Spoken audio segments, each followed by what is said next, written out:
My name is Chris's, and honestly, I'm not much of a club person. The loud music, the flashing lights, it's just not my scene. But my friends, Mark and Sarah, were relentless. It's the grand opening of the Velvet Abyss. Leo, you have to come, they'd said. So there I was, squeezed into a booth, nursing a drink and feeling completely out of place. And that's when I saw her. She was standing near the edge of the dance floor, away from the pulsating crowd, almost like she was in her own little bubble. She had this striking, almost timeless beauty.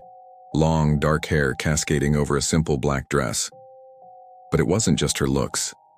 It was the way she moved, or rather, the way she didn't.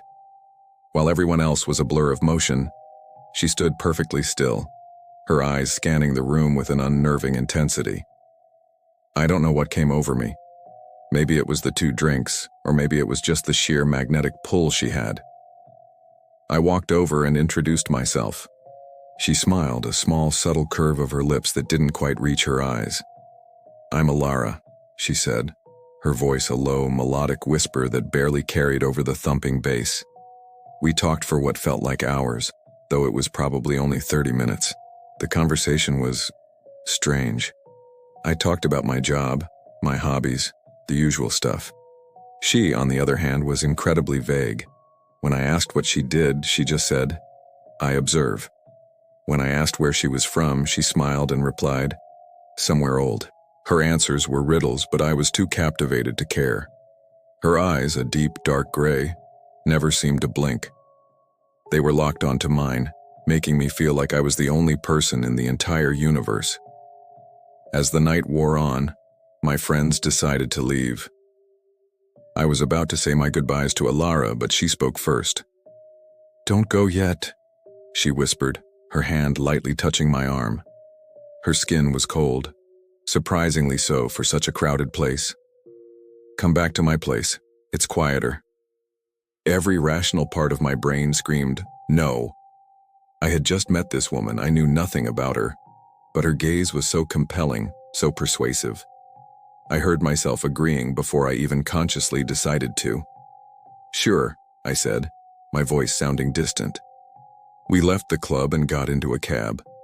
She gave the driver an address on the outskirts of town, in an old historic district known for its sprawling, dilapidated manors. The ride was silent. She just stared out the window at the passing city lights, her reflection a ghostly image in the glass. I started to feel a knot of anxiety tighten in my stomach. What was I doing? The cab pulled up to a massive Gothic-looking house. It was set far back from the road, partially hidden by overgrown trees and a crumbling stone wall. It looked like something out of a classic horror novel. "This is you?" I asked, trying to keep the surprise out of my voice. She just nodded and led me up a winding stone path to the heavy oak front door. It creaked open without her even touching a key. The inside was just as imposing as the outside. The foyer was vast, with a soaring ceiling and dark wood-paneled walls. The air was cold and musty, thick with the smell of dust and something else. Something faintly sweet, like wilting flowers. The only light came from a few scattered dim lamps that cast long dancing shadows. There was no TV, no radio, no sign of modern life at all. The furniture was all antique, covered in white sheets as if the owner had been gone for a century. "Make yourself at home," she said, her voice echoing in the cavernous space. She drifted into what looked like a living room. I followed hesitantly, my footsteps unnervingly loud on the creaking floorboards. "Can I get you a drink?" she asked, gesturing towards a dusty decanter on a side table. I politely declined, my throat suddenly too dry to even think about drinking. I tried to make small talk, asking about the house, its history. "It's been in my family for a very, very long time," was all she said, her gaze fixed on a large oil portrait hanging above the fireplace. It depicted a woman who looked remarkably like Alara, dressed in Victorian-era clothing with the same haunting eyes and unsmiling lips. "Is that an ancestor?" I asked. "In a way," she replied, her voice barely a whisper. The strangeness of it all was starting to become overwhelming. The cold, the silence, her cryptic answers. I stood up. "You know, Alara, It's getting really late. I should probably go. Her head snapped towards me. For the first time, her calm demeanor cracked. A flicker of something, panic, anger, flashed in her eyes. "No," she said, her voice firm. "You can't leave yet. The night is just beginning." That's when I heard it. A faint scratching sound, coming from behind the wall where the portrait hung. Scratch. Scratch. Scratch. It was slow and rhythmic. I froze, my eyes darting towards the sound. "What's that?" I asked, my heart starting to pound. Ilara's smile returned, but this time it was different. It was wide, unnatural, and utterly terrifying. "Just the old house settling," she said, but her eyes were still locked on the wall. The scratching grew louder, more frantic. It sounded like fingernails dragging desperately against wood. "I really need to go," I said, backing towards the door. My hand fumbled for the doorknob.